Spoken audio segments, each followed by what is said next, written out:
On a bright, sunny afternoon, young Alice sat on the riverbank with her older sister. She was growing bored with the book her sister was reading, as it had no pictures or dialogues. Suddenly, Alice noticed a white rabbit, surprisingly wearing a waistcoat and holding a pocket watch, muttering to itself about being late.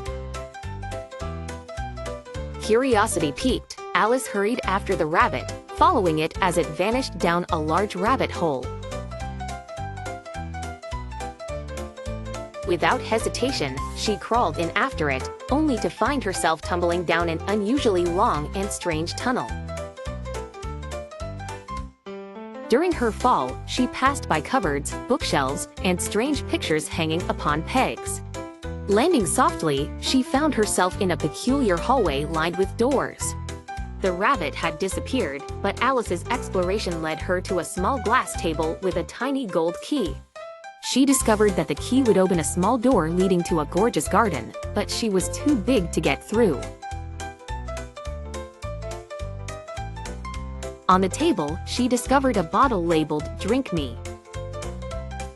She was hesitant, but the fragrance was inviting, and the label was personally addressed to her, so she decided to drink it. Instantly, she began to shrink down to a tiny size, perfect for entering the door.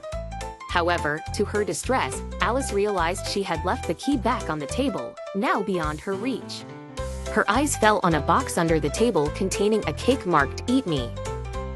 With a bite, she grew massively, filling the room.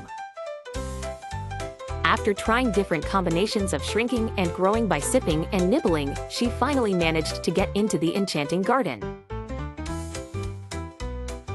There she encountered the maddening world of Wonderland. In the garden, Alice met an array of eccentric characters.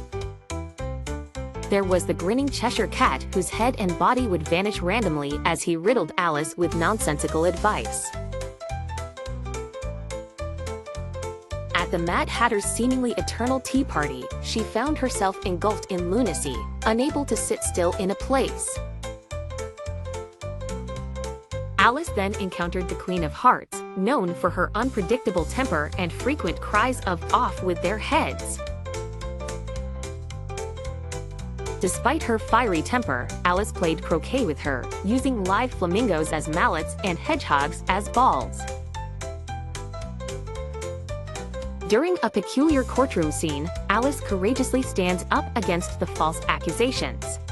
Gradually, the absurdity closed in on her, and she felt herself being drawn back into reality.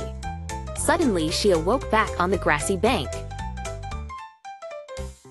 Alice realized her adventure through Wonderland was nothing more than a peculiar daydream.